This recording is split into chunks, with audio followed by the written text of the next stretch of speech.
السلام عليكم ورحمة الله وبركاته. إن الحمد لله نحمده ونستعينه ونستغفره ونعوذ بالله من شرور أنفسنا ومن سيئات أعمالنا. من يهده الله فلا مضل له ومن يضلله فلا هادي له.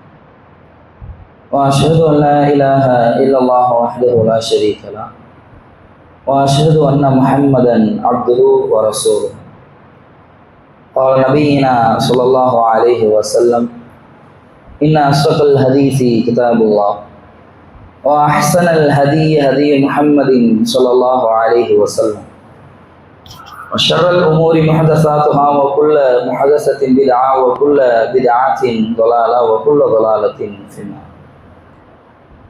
எல்லாம் அல்ல அல்லாஹ்வின் நல்லடியார்கள்ல, அல்லாஹ்வினுடைய சாந்தியும் சமாதானமும் வற்றாத பெருங்கருணை இந்த உலகத்திற்கு இறுதி தூதராய் வந்த எம்பெருமானார் முஹம்மது நபி ஸல்லல்லாஹு அலைஹி வஸல்லம் அவர்களின் மீதும், அவர்களுடைய சொல் செயல் அங்கீகாரத்தை தம்மால் என்றளவு பின்பற்றி வாழ்ந்து மறைந்த உத்தம சத்திய சஹாபாக்களின் மீதும், தாபீன்கள் மீதும், தபா தாபீன்கள் மீதும், உங்கள் மீதும் என் மீதும் என்று நிலவட்டுமாக என்று பிரார்த்தனை செய்தவனாக என்னுடைய இந்த ஜும்ஆ உரை ஆரம்பித்தேன்.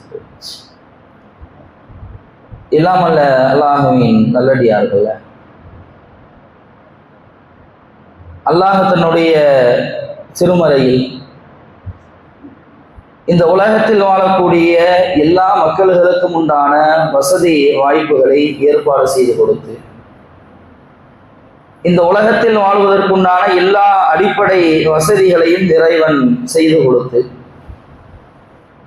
அந்த மனிதர்களை நேர்வழிப்படுத்துவதற்காக ஒவ்வொரு சமுதாயத்திற்கும் ஒவ்வொரு தூதர்களை அனுப்பி, அந்த தூதர்களுடைய கையில் வேதங்களை இறைவன் கொடுத்து, அந்த மக்கள்களுக்கு நிறைய வரலாற்று சம்பவங்களை இறைவன் எடுத்து சொல்லி, அந்த சம்பவங்கள் எல்லாம் எதற்காக சொல்லப்பட்டது? திருமறை குர்ஆனுடைய வசனங்களை நாம் எடுத்து பார்த்தோமே ஆனால் 3இல் ஒரு பகுதி வரலாறுகளால் நிரப்பப்பட்டு இருக்கும்.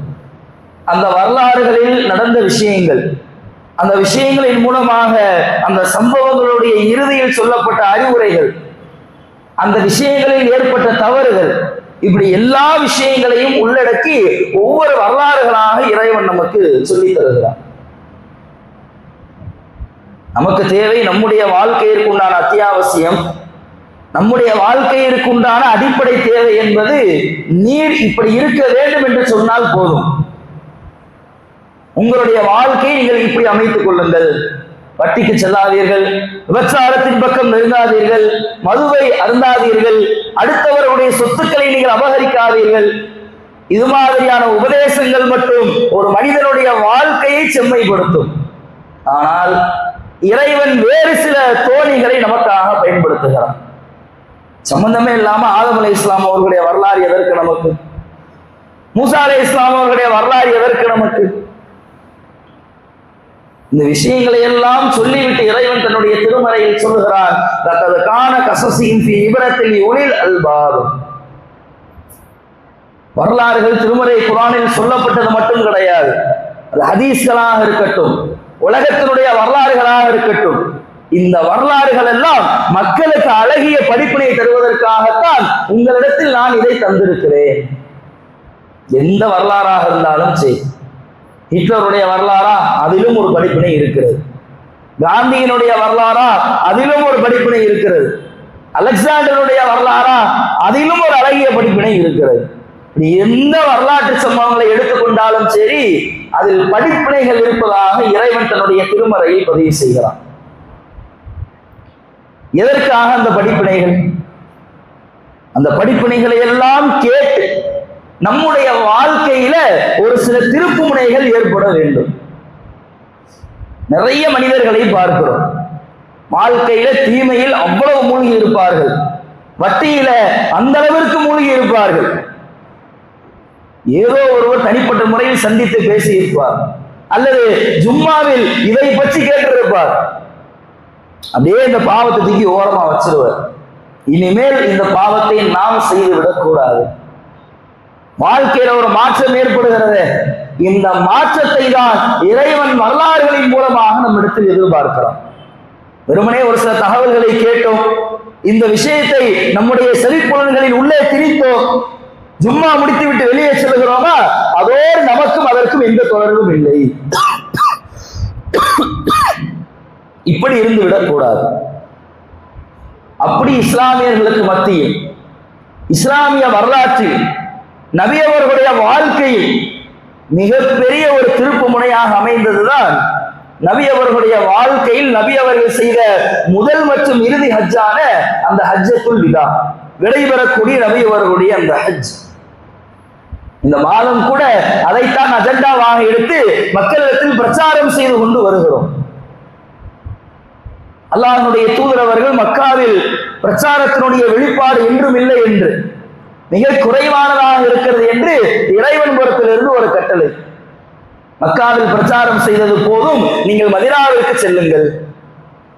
மதீனாவிற்கு சென்றதற்கு பின்பாவது மக்கத்து காஃபிர்கள் மௌனம் காத்தார்களா? அங்கேயும் தொல்லைகள், அங்கேயும் தொந்தரவுகள். நபி அவர்களுடைய வாழ்க்கையில் நிம்மதியை துளைத்தெறிய வேண்டும் என்று கங்கணம் கட்டி கொண்டு திரிந்தார்கள். பல போர்க்களங்கள், பத்ர் களம், உஹது களம், அஹல் களம், இந்த களத்தை எல்லாம் கடந்து மதீனாவிற்கு வந்தும் கூட 5 ஆண்டு காலம் மக்கா காஃபிர்களால் நபி அவர்கள் மிகப்பெரிய மனவேதனைக்கு உள்ளாகினார்கள். இறுதியில தொடர்ச்சியாக தோல்விகளை சந்தித்துக் கொண்டு வந்த மக்கத்து காஃபிர்கள் ஒரு முடிவு ஒன்றை எடுக்கிறார்கள். ஆரம்பத்துல பத்ர்ல வந்தோம், தோல்வியை சந்தித்தோம், உஹதை சந்தித்தோம், மிகப்பெரிய அளவில் வெற்றி ஒன்றையும் சுவைக்கவில்லை, மிகப்பெரிய இழப்புகள் இஸ்லாமியர்களுக்கு ஏற்படவில்லை. அகல் களம், யாரெல்லாம் இஸ்லாத்திற்கு எதிராக இருந்தார்களோ அனைவரையுமே ஒரே அணியில் திரட்டி கொண்டு மதீனாவை நோக்கி படையெடுத்தோம், அதிலும் தோல்வி. இதற்கு பின்பாக மதீனாவாசிகளோடு, முஹம்மதோடு போர் செய்வதை நாம் நிறுத்தி விடுவோம், ஒரு முடிவை எடுக்கிறார்கள். நபி அவர்களும் ஒரு தீர்க்கமான முடிவை சொல்லி விடுகிறார்கள். இனிமேல் மக்காவாசிகள் நம்மோடு போர் செய்வதற்கு வருவதற்கு வாய்ப்பு இல்லை, இனி நம்மளா வம்புக்கு போனாதான் உண்டு. ரெண்டு பக்கமும் சைலண்ட் ஆயிடுது. அடுத்த ஒரு 2 ஆண்டுகள் கழித்து நபித்தோழர்களுக்கு உம்ரா செய்ய வேண்டும் என்கின்ற ஒரு ஆசை வருகிறது. முதல் முறையாக நபி அவர்கள் மதீனாவில் இருந்து மக்காவை நோக்கி பிரவேசிக்கிறார்கள், பயணிக்கிறார்கள். மக்காவை அடைந்தால் மக்காவினுடைய எல்லையிலேயே அல்லாஹ்வுடைய தூதர் அவர்கள் தடுத்து நிறுத்தப்படுகிறார்கள். முதல் முறை அந்த உம்ரா செய்ய சென்ற நிகழ்வு என்பது ஹுதைபியா உடன்படிக்கையாக மாறுகிறது. மக்காவிற்குள்ளே செல்ல முடியவில்லை, மீண்டும் மதீனாவிற்கே வந்து விடுகிறார்கள். 2வது முறை அந்த ஹுதைபியா உடன்படிக்கையில் போடப்பட்ட ஒப்பந்தத்தின் அடிப்படையில் உம்ரா செய்வதற்காக 2வது முறை நபி அவர்கள் செல்லுகிறார்கள். மக்காவிற்குள்ளே சென்று உம்ராவை முடித்துவிட்டு 3 நாட்களில் மீண்டும் மதீனாவிற்கு திரும்புகிறார்கள். பிறகு 3வது முறை அல்லாஹ்விடத்திலிருந்து கட்டளை வருகிறது, மக்கா நகரை இஸ்லாமிய கைவசத்திற்குள்ளே நீங்கள் கொண்டு வாருங்கள். மிகப்பெரிய ஒரு படையை திரட்டி கொண்டு அல்லாஹ்வுடைய தூதர் அவர்கள் மக்காவை நோக்கி படையெடுக்கிறார்கள். இந்த உலகத்தில் உலகம் படைக்கப்பட்டதிலிருந்து யாருக்கும் வழங்கப்படாத ஒரு அனுமதி நபி அவர்களுக்கு வழங்கப்படுகிறது. மஸ்ஜிதுல் ஹராமில் போர் செய்யக்கூடிய ஒரு அனுமதி. நபி அவர்கள் மக்காவிற்குள்ளே செல்லுகிறார்கள். எதிர்த்து நிற்பதற்கு ஒரே ஒரு எதிரி கூட கிடையாது. முழுமையாக மக்கா நகரம் இஸ்லாமிய கைவசம் கொண்டு வரப்படுகிறது.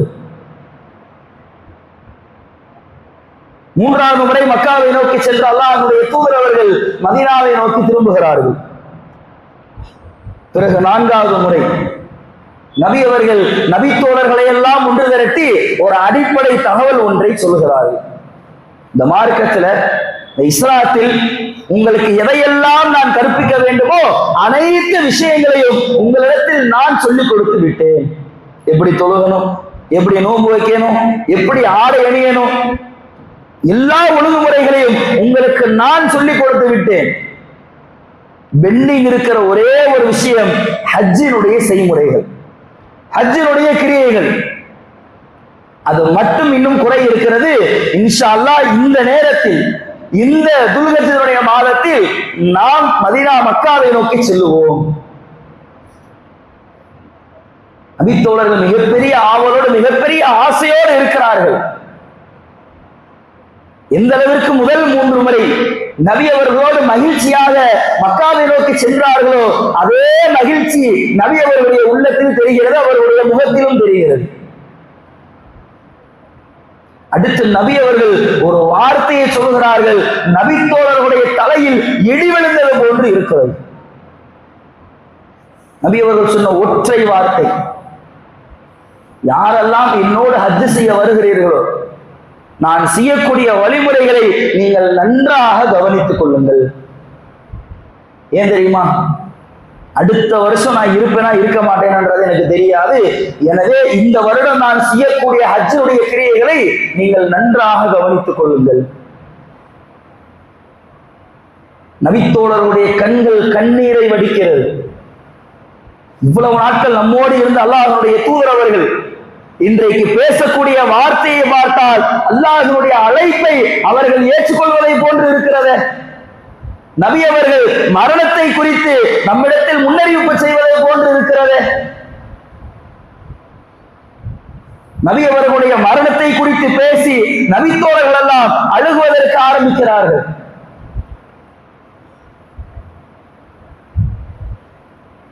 அந்த வருடத்தில் நடந்த ஒரு சில நிகழ்வுகள், வருடம் ரமலானுடைய மாதம் வந்துவிட்டால் திருமறை குர்ஆனை ஜிப்ரீல் அவர்கள் முழுமையாக அந்த ஆண்டு வரைக்கும் எவ்வளவு குர்ஆன் வசனங்கள் இறங்கி இருக்கிறதோ அதை ஒரு முறை நபி அவர்களிடத்தில் முழுமையாக ஓதி கேட்பார்கள். ஆனா மரணித்த அந்த ஆண்டில், அந்த ரமலானுடைய வருடத்துல திருமறை குர்ஆனை ஜிப்ரீல் அவர்கள் 2 முறை ஓதி கேட்கிறார்கள். 2 தடவை நீங்க ஓதுங்க. இதுவும் மக்களுக்கு தெரிகிறது. என்னடா, வருடம் திருமறை குர்ஆனை ஒரு முறை ஓத சொல்லக்கூடிய ஜிப்ரீல் அவர்கள் இந்த வருடம் நபிகள் பெருமகனார் அவர்களை 2 முறை ஓத சொல்லி இருக்கிறார்களே. ரசூலுல்லாஹ் இது மாதிரியான வார்த்தைகளை பயன்படுத்துகிறார்களே. அந்த படை மிகப்பெரிய ஒரு கவலையோடு மிகப்பெரிய ஒரு துக்கத்தோடு மதீனாவிலிருந்து சென்று மக்காவை அடைகிறது. மக்காவை அடைந்தால் ஹஜ்ஜினுடைய கிரியைகளை அல்லாஹ்வுடைய தூதரவர்கள் ஒவ்வொன்றாக சொல்லித் தருகிறார்கள். அனைத்தையுமே நபித்தோழர்கள் நன்றாக கவனித்துக் கொண்டு வருகிறார்கள். அரஃபா மைதானத்திற்கு வந்தாச்சு. இந்த அரஃபா மைதானத்தில் வைத்து அல்லாஹ்வுடைய தூதரவர்கள் நபித்தோழர்களிடத்தில் ஒரு உறுதி பிரமாணத்தை கேட்கிறார்கள். உங்களிடத்தில் ஒரு தூதராக நான் வந்தேன், ஒரு நபியாக இந்த சமுதாயத்திற்கு நான் நியமிக்கப்பட்டேன், ஒரு தூதராக என்னுடைய பணியை உங்களுக்கு மத்தியில் சீரும் சிறப்புமாக நான் செய்தேனா? நபித்தோழர்களிடத்தில் கேட்கிறார்கள். ஒரு சேர நபித்தோழர்கள் சொல்கிறார்கள், நாம் யா ரசூலல்லாஹ், அல்லாஹ்வுடைய தூதர் அவர்கள் கொடுத்த இந்த பணியை சீரும் சிறப்புமாக நீங்கள் செய்வீர்கள். எல்லாவற்றுக்கும் நபித்தோழர்களை தன்னுடைய குடும்பத்தை சாட்சியாக வைத்த அல்லாஹ்வுடைய தூதர் அவர்கள் இந்த முறை தன்னுடைய கையை வானத்தை நோக்கி உயர்த்துகிறார்கள். இறைவா, இவர்கள் சொன்னதற்கு நீயே சாட்சியாளன். தூதராக நியமித்தாய், ஒரு சிறந்த தலைவனாக, ஒரு சிறந்த தூதராக இவர்களுக்கு மத்தியில் நான் பணியாற்றியதற்கு இந்த மக்களே உன்னிடத்தில் சாட்சியாக இருக்கிறார்கள். சொன்ன அடுத்த கணம் அடுத்து இன்னொரு வசனம் ஒன்று இறங்குகிறது, அடிக்கு மேல் அடி.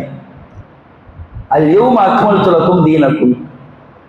அல்லாஹ் சொல்லுகிறார், இன்றைய தினம் உங்களுடைய இந்த இஸ்லாமிய மார்க்கத்தை நான் பரிபூர்ணப்படுத்தி விட்டேன்.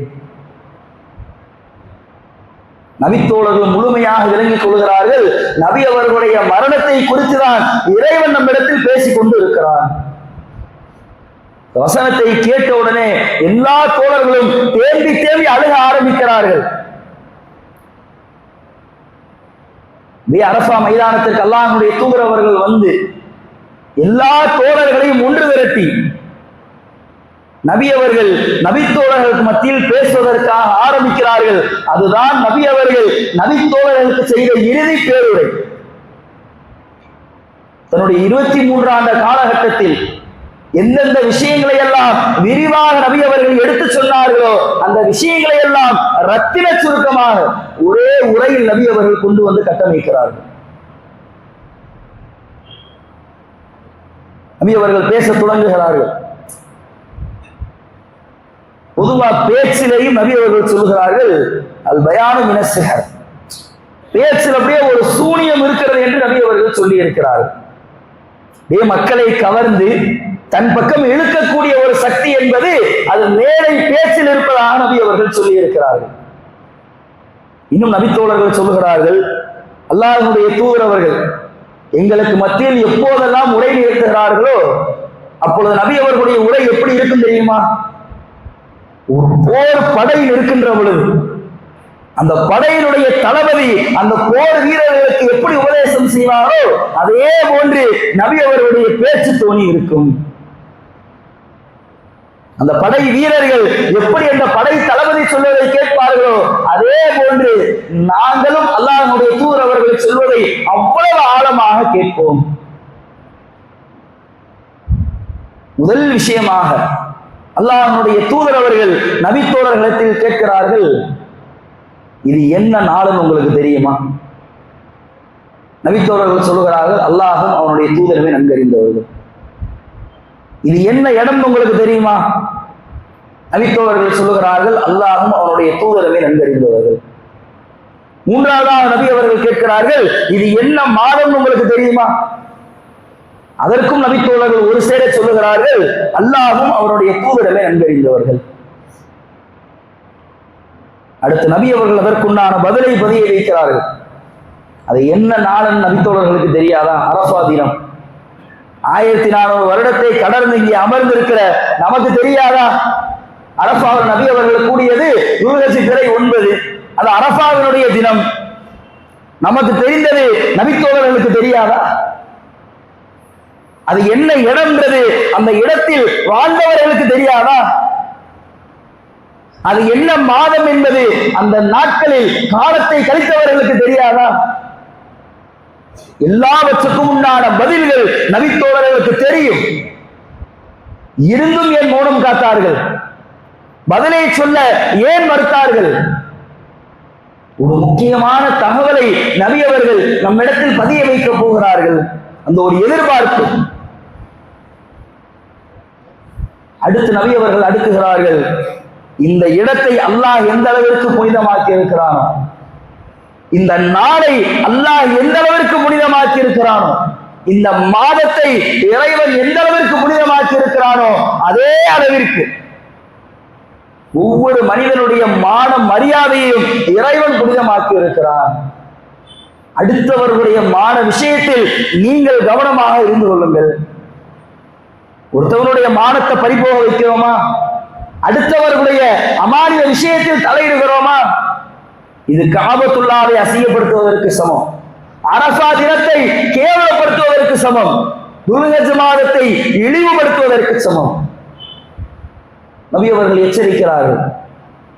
ஆனால் இன்றைக்கு சமூக வலைதளங்கள் மக்களுக்கு மத்தியில் பிரபலியமாக வந்ததோ அன்றையிலிருந்து இன்றைக்கு வரைக்கும் அவதூறுகளாக இருக்கட்டும், பொய் பிரச்சாரங்களாக இருக்கட்டும், பொய்யான தகவல்களாக இருக்கட்டும், அடுத்தவர்களுடைய மானம் இன்றைக்கு காற்றில் பறக்க வைக்கப்படுவதை கண்கூடாக பார்த்து கொண்டு இருக்கும். ஏன் நபித்தோழர்களுடைய காலத்தை எடுத்து பாருங்க. நபி அவர்களுடைய காலத்தில் ஒரு பிரபலியமான ஒரு நபித்தோழர், பெயர் சொல்ல விரும்பவில்லை, அந்த நபித்தோழர் ஒரு பெண்மணியை வலுக்கட்டாயமாக முத்தமிட்டு விடுகிறார். அந்த பெண் சென்று விடுகிறார். இருந்தாலும் அந்த நபித்தோழருடைய உள்ளத்தில் அது குத்தி கொண்டே இருக்கிறது. ஒரு பெரிய தவறு செய்து விட்டோம் போலயே, ஒரு பெரிய பாவத்தை செஞ்சுட்டோமே. நேர அபூபக்கர் அவர்களிடத்தில் அந்த நபித்தோழர் செல்லுகிறார். அபூபக்கர் அவர்களே, ஒரு பெண்ணை நான் வலுக்கட்டாயமாக முத்தமிட்டு விட்டேன். அபூபக்கர் அவர்கள் சொல்லுகிறார்கள், இந்த விஷயத்தை உங்களோடு நீங்கள் வைத்துக் கொள்ளுங்கள், எலியாட்டையும் சொல்லிடாதீங்க. இதற்குண்டான தௌபாவை நீங்கள் அல்லாஹ்விடத்தில் தேடிக்கொள்ளுங்கள், இதோட முடிஞ்சு. எலியை நீங்க யார்ட்டையும் சொல்லிக்காதீங்க. போயிடுறாங்க. இருந்தாலும் மனசுல இன்னும் உறுத்திக்கிட்டே இருக்கு. இரண்டாவது முறை உமர் அவர்களிடத்தில் அந்த நபித்தோழர் சொல்லுகிறார், உமர் அவர்களே, ஒரு பெண்ணை நான் வலுக்கட்டாயமாக முத்தமிட்டு விட்டு இப்பொழுது நான் என்ன செய்வது? அபூபக்கர் அவர்கள் சொன்ன அதே பதிலை உமர் அவர்களும் சொல்லுகிறார்கள். ஏம்பா இந்த தவறை ஏம்பா நீ பகிரங்கப்படுத்திக்கிட்டு இருக்கிற, வெளியே நீ சொல்லிக்கிட்டு இருக்கிற, இந்த விஷயத்தை உன்னோடு நீ வைத்துக்கொள், அல்லாஹ்விடத்தில் நீ தௌபா தேடிக்கொள். சென்ற நபித்தோழர் மீண்டும் வந்து விடுகிறார். இருந்தாலும் மனதில் இன்னும் முறுத்தல் அதிகமாக கொண்டே இருக்கிறது. ஒரு பெரிய பாவத்தை செஞ்சுட்டோம் போல. இறுதியாக அந்த நபித்தோழர் நபி அவர்களிடத்திலேயே சென்று விடுகிறார். அல்லாஹ்வுடைய தூதரை, ஒரு பெண்ணை நான் வலுக்கட்டாயமாக முத்தமிட்டு விட்டு இதற்கு மார்க்க அடிப்படையில் என்ன பரிகாரம்? அதற்குண்டான பரிகாரத்தை அல்லாஹ்வுடைய தூதர் அவர்கள் சொல்கிறார்கள். அந்த பரிகாரத்தை தன்னுடைய வாழ்க்கை முழுக்க அந்த நபித்தோழர்கள் செய்ய வந்த ஹதீஸையும் பார்க்கிறோம். இந்த கவனிக்க வேண்டிய விஷயம் என்ன அப்படின்னா, தான் ஒரு பெண்ணை முத்தமிட்டேன் என்று அந்த நபித்தோழர் அபூபக்கர் அவர்களிடத்தை சொல்லுகின்ற பொழுது அபூபக்கர் அவர்கள் பயன்படுத்திய வார்த்தையை பாருங்கள். நம்ம நான் யார்ட்டையும் சொல்லல, நீ யார்ட்டையும் வெளிப்படுத்திக்காத, அது உன்னுடைய மான மரியாதை விஷயப்பா. நீ வெளியே சொன்னா வெளியே இன்னும் வேற மாதிரி பேசுவான். முத்தம் கொடுத்ததோடு அவன் நிப்பாட்டிட்டானா கேட்பான்.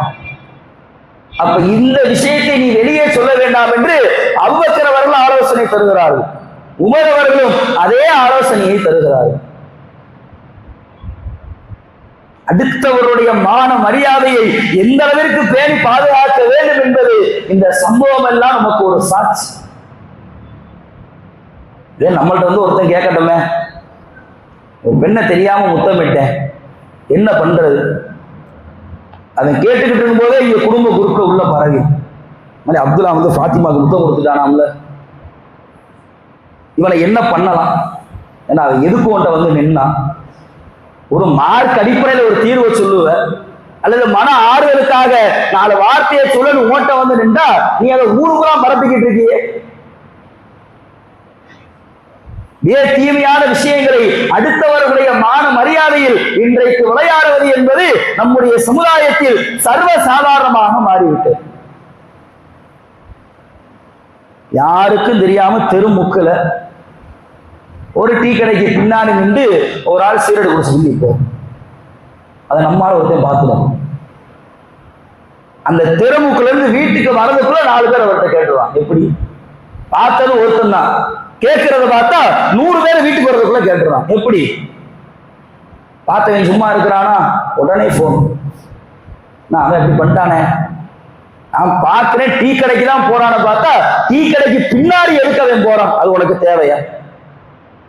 அவன் டீ கடைக்கு பின்னாடி போனா கடல்ல வந்து செத்தா உனக்கு என்ன? அடுத்தவருடைய வாழ்க்கையை அந்த அளவிற்கு துருவி ஆராயணுமா? அப்படி துருவி ஆராய்ந்து அவர்களுடைய குறைகளை மக்களிடத்தில் பரப்ப வேண்டுமா?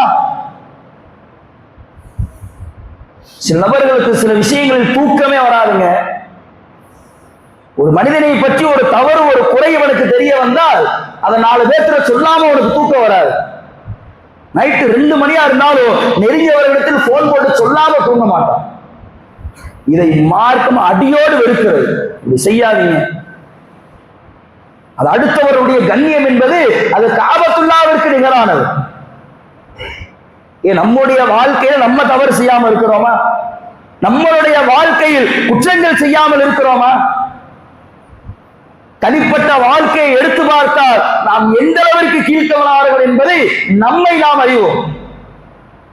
அடுத்த விஷயம் கிடைச்ச உடனே அள்ளி வீசுறோமே நாம் உத்தமர்களை போன்று.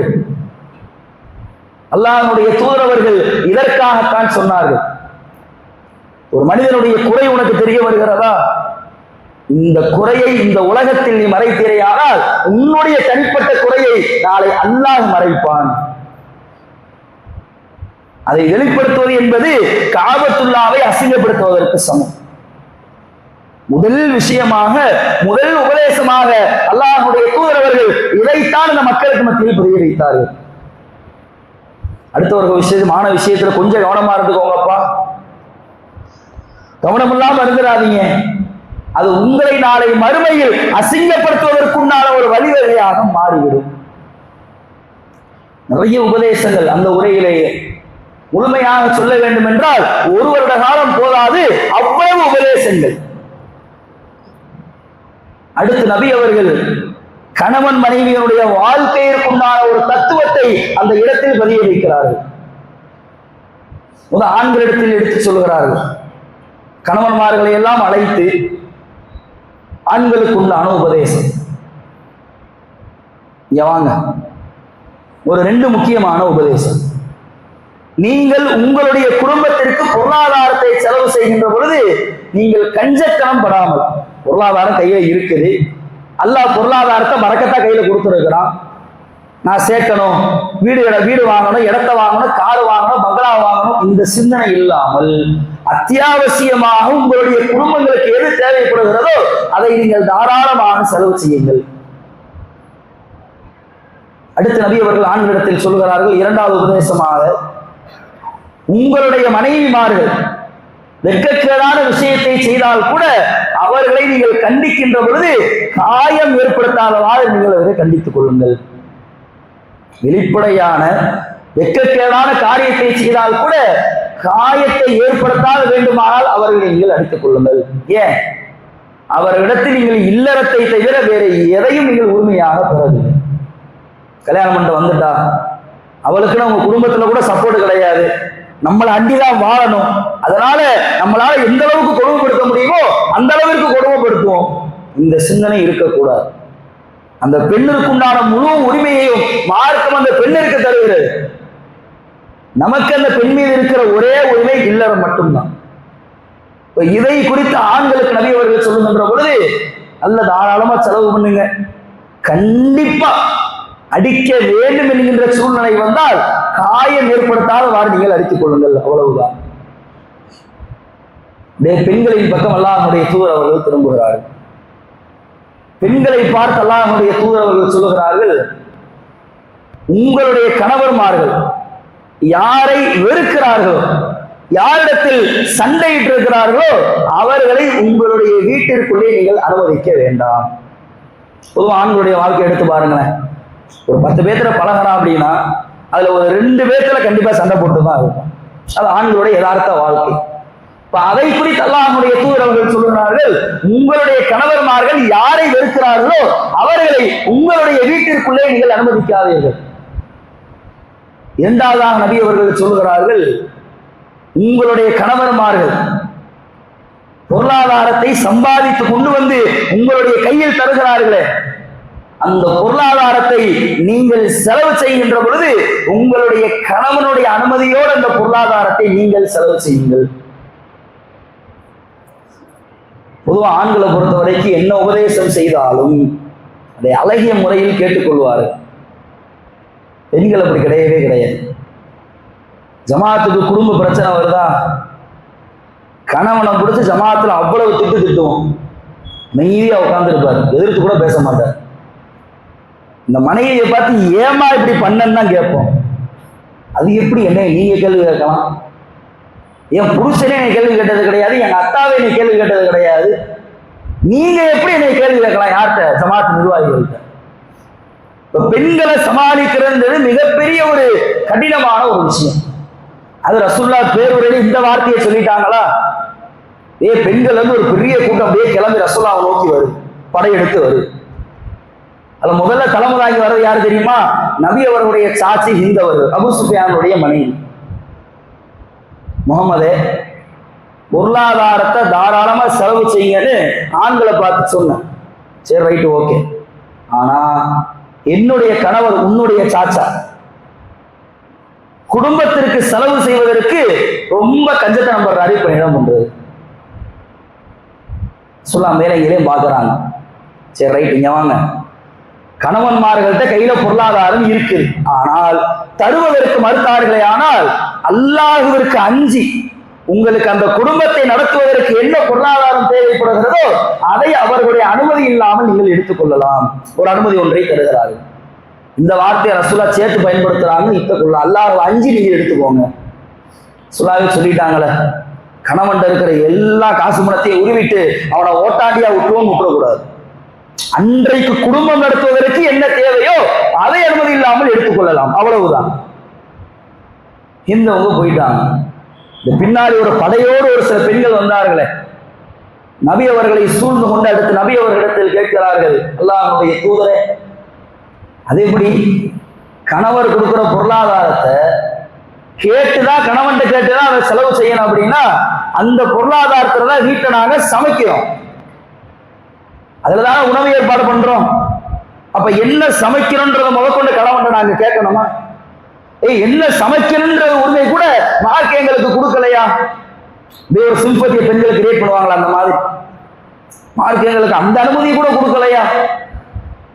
அல்லாஹ்வுடைய தூதர் அவர்கள் ரத்தின சுருக்கமாக சொன்னார்கள், செல்வங்களிலேயே ஆக சிறந்த செல்வம் என்பது உணவுதான். என்ன சமைக்கணுன்றதை முதற்கொண்டு கணவனிடத்தில் கேட்டு நீங்கள் சமையுங்கள் என்று அல்லாஹ்வுடைய தூதர் அவர்கள் பெண்களிடத்தில் எடுத்து சொன்னார்கள். கணவன் மனைவி பிரச்சனை வரும். என்னன்னு கேட்டா கணவர் ஆரம்பிக்கிற விஷயம் என்ன தெரியுமா? அன்னைக்கு மதியம் அந்த குழம்பு வச்சா அதோட முடிஞ்சு. இன்னைக்கு மதிய நேரங்கள்ல தெருக்கள் பக்கம் நடந்து பாருங்க, குக்கர் உடையிற சவுண்டு, தட்டு பறக்கிற சவுண்டு. என்னடா உள்ள போய் கேட்டா, என் முண்டாட்டி எனக்கு பிடிக்காத குழம்பு வச்சுட்டா, அதுதான் பிரச்சனை. சூழ்நிலை அங்கேயே முற்றுப்புள்ளி வச்சிடறான். ஏமா உங்களுக்காக தானே ஊருனா தெரு தெருவா போய் சுத்துறான், உங்களுக்காகத்தான ஓடி ஓடி உழைக்கிறான். உணவு என்பது அத்தியாவசியம். அவனுக்கு என்ன பிடிக்கிறதோ அதை செஞ்சு கொடுத்துட்டு போயிருங்களே, உங்களுடைய வாழ்க்கையில் இருக்கிற பாதி பிரச்சனை தீர்ந்துடுமே. இந்த வழிவகையை அல்லாஹ்வுடைய தூதர் அவர்கள் பெண்களிடத்தில் ஒரு உபதேசமாக எடுத்து சொல்கிறார்கள். சில கணவன்மார்கள் இருப்பாங்க, அவங்களோட மனைவி போன் பண்ணி கேட்பாங்க, என்னங்க குழம்பு வைக்கலாம்? நீ என்ன குழம்புனாலும் வைமா, ஆனா அதுக்கு நான் தான் வந்து பேர் வைப்பேன், இப்படி சொல்றாலும் இருப்பான். மனைவி வைக்கக்கூடிய சமையல்ல கரண்டி எடுத்து மேல எடுத்தா ரசமா வருது, கிண்டி ஊற்றி எடுத்தா சாம்பாரா வருது. அது என்ன குழம்பு நமக்கு தெரியல. சில நபர்கள், சில ஆண்கள் இந்த குழம்பு தான் எனக்கு வேணும்னு நிற்பான், இந்த உணவு தான் எனக்கு சமைக்க வேண்டும் என்று இருப்பான். அப்படி ஆண்கள் கேட்கிறார்களா, அவர்களிடத்தில் எந்த ஒரு தர்க்கமும் செய்யாமல் அவர்களுக்கு செய்து கொடுக்க வேண்டும் என்று நபி அவர்கள் பெண்களுக்கு உபதேசம் செய்கிறார்கள். கணவன் மனைவிக்கு மத்தியில பிரச்சனைகளை ஏற்படுத்துவது என்பது ஷைத்தானுடைய ஒரு சூழ்ச்சி என்று அல்லாஹ்வுடைய தூதர் அவர்கள் இந்த சமுதாயத்திற்கு பதிய வைக்கிறார்கள். ஷைத்தானுடைய தலைவன் இப்லீஸ் கடலில் தன்னுடைய சிம்மாசனத்தை அமைத்துக் கொண்டு உலகத்தில் இருக்கிற எல்லா ஷைத்தான்களையும் மக்களை நோக்கி அனுப்புவார். போங்க, வாழக்கூடிய மக்களை வழிகெடுத்து விட்டு என்னிடத்தில் நீங்கள் வாருங்கள். வருவார்கள், மக்களை எல்லாம் வழிகெடுப்பார்கள். வழிகெடுத்த ஷைத்தான்கள் எல்லாம் மீண்டும் இப்லீஸ் இடத்தில் செல்லுவார்கள். ஒவ்வொரு நபராக இப்லீஸ் அமர்ந்து விசாரித்துக் கொண்டு இருப்பார். யவா, நீ என்ன பண்ண? நான் ஒருத்தன் விபச்சாரம் பண்ண வச்சேன், ஓரமா போய் நீங்க. நீ என்ன பண்ண? நான் ஒருத்தருடைய உள்ளத்துல ஒரு ஊசலாட்டத்தை ஏற்படுத்தி அவனை நான் திருட வைத்தேன், ஓரமாவா? நீ என்ன பண்ண? நான் என்னென்ன பாவங்களை ஒரு மனிதனை செய்ய வைத்தேன், ஓரமாவா? இறுதியாக ஒருவன் வருவானா, இப்லீஸ் அந்த ஷைத்தானிடத்தில் கேட்பானா, நீ இந்த உலகத்திற்கு சென்று என்ன செய்தாய்?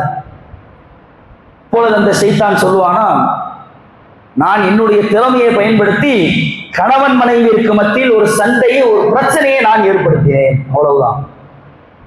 நீதான் எனக்கு ஏற்ற ஆள், என்னுடைய சன்னிதானத்திற்கு கீழே எனக்கு அருகாமையில் அமரக்கூடிய தகுதி என்பது முழுக்க முழுக்க அது உனக்குத்தான் இருக்கிறது என்று தனக்கு அருகாமையில் கூட்டி இப்லீஸ் அந்த ஷைத்தானை அமர வைத்துக் கொள்வான். கணவன் மனைவிக்கு மத்தியில பிரச்சனை ஏற்படுத்துவது என்பது பெரிய கூற கும்பலாம் கிடையாது. கணவன்கிட்ட போய் உங்க வீட்டுக்காரம்மா இந்த வீட்டுல இருந்து கீழே இறங்கி வந்தாங்கன்னு சொல்லணும், முடிஞ்சு. அவதுக்கு அங்க போனா பிரச்சனை அப்படியே கிளம்பி போயிருக்கலாம் மாட்டாங்க. போனாங்கன்னு ஒரு வார்த்தையை சொல்லி பாருங்க, சந்தேக பார்வை தீப்பொறியா கிளம்பும். என்கிட்ட கேட்காம எப்படி அவ போலாம், அதோட முடிஞ்சு. இதை ஒரு திறமையாக அன்றைய காலத்து ஷைத்தான்கள் கூட பயன்படுத்தி வந்தார்கள். திருமறை குர்ஆனில் கூட பார்க்கிறோம். உங்களுக்கு சூனியம்லாம் கிடையாது, சூனியம்லாம் தெரியாது. கணவன் மனைவிக்கு மத்தியில பிரச்சனையை ஏற்படுத்தக்கூடிய வித்தைகளைத்தான் நாங்கள் கற்று வைத்திருக்கிறோம். சொன்ன வரலாறுகளை எல்லாம் பார்க்கிறோம். கணவன் மனைவிற்கு உண்டான சண்டைகளை தீர்த்து வைப்பதற்கு நபி அவர்கள் எவ்வளவோ தீர்வுகளை சொல்லி இருக்கிறார்கள். இன்னும் நிறைய இடங்கள்ல கணவன் மனைவி பிரச்சனையா, கணவனுடைய வாழ்க்கையில அவனுடைய சிந்தனையில் என்ன வரணும் தெரியுமா? மனைவியை பொறுத்த வரைக்கும் எனக்காக அனைத்தையும் இழந்துவிட்டு அவருடைய குடும்பத்தை, அவருடைய உறவினர்களை, அவருடைய நண்பர்களை எல்லாத்தையும் விட்டுட்டு நான் தான் உலகம் என்னை நோக்கி வந்திருக்கிறான். இவள்கிட்ட எப்படி நான் சண்டை போடுறது? கணவன் இப்படி யோசிக்கும். மனைவி கணவனை பற்றி யோசிக்கின்ற பொழுது திருமணத்திற்கு முன்னாடி வரைக்கும் ஊதாரியா சுத்திக்கிட்டு இருந்தா, எந்த ஒரு பொறுப்புமே இல்லாம இருந்தா, இன்றைக்கு நானும் என்னுடைய பிள்ளைகளும் வந்ததற்கு பின்பாக அவனுடைய வாழ்க்கை அப்படியே தலைகளாக மாறிவிட்டது. எங்களுக்காக அனைத்தையும் தியாகம் செய்ய கற்றுக்கொண்டார். இந்த ஒரு சிந்தனை மனைவியருடைய உள்ளத்தில் வர வேண்டும். அதுதான் ரசூலுல்லாஹ் சொன்னாங்க, ரெண்டு பேருக்கு நடுவில் சண்டையா, என்ன மைனஸோ தயவுசா அதை நீங்க நினைச்சு பார்க்காதீங்க. என்னென்ன பிளஸ் இருக்குதோ அதை நினைச்சு பாரு. பாதி சண்டை குறைஞ்சு, பாதி சண்டை சமையல்ல, பாதி சண்டை பிரச்சனையில். இது இரண்டும் சீராகுமே ஆனால் உங்களுடைய வாழ்க்கை சிறந்த வாழ்க்கையாக அமையும் என்பதற்குண்டான சான்றாக இறுதி பேருரையில கூட அல்லாஹ்வுடைய தூதர் அவர்கள் நபித்தோழர்களுக்கு அவ்வளவு அழகாக உபதேசம் செய்தார்கள். இன்னும் எவ்வளவோ உபதேசங்கள் நபி அவர்கள் இறுதி பேருரையில் செய்திருந்தாலும் கூட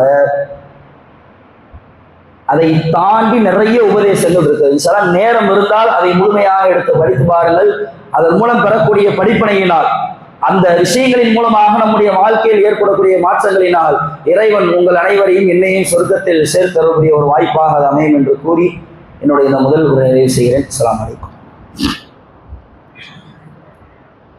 அஸ்ஸலாமு அலைக்கும் வரஹ்மத்துல்லாஹி வபரகாத்துஹு. இன்னல் ஹம்துலில்லாஹ் நஹ்மதுஹு வ நுஸல்லி அலா ரசூலில் கரீம். ஒரே ஒரு சிறிய அறிவிப்பு. இன்ஷா அல்லாஹ் துல்ஹஜ் மாதத்தை அடைவதற்கு இன்னும் ஒரு சில நாட்கள் தான் இருக்கிறது. வரக்கூடிய ஞாயிற்றுக்கிழமை மே 17 நாளை மறுநாள் துல்ஹஜ்ஜிற்குண்டான பிறையை பார்ப்பதற்குண்டான ஒரு நாள். அந்த பிறையை நாம் பார்த்து விட்டோமே ஆனால் அடுத்த 10 நாட்களில் துல்ஹஜ் பிறை 10 ஹஜ் பெருநாள் நடைபெறும். ஞாயிற்றுக்கிழமை பிறை தெரியவில்லை என்றால் செவ்வாய்க்கிழமையை துல்ஹஜ் பிறை ஒன்றாக கணக்கிடப்பட்டு துல்ஹஜ் பிறை 10 ஹஜ் பெருநாள் வரும்.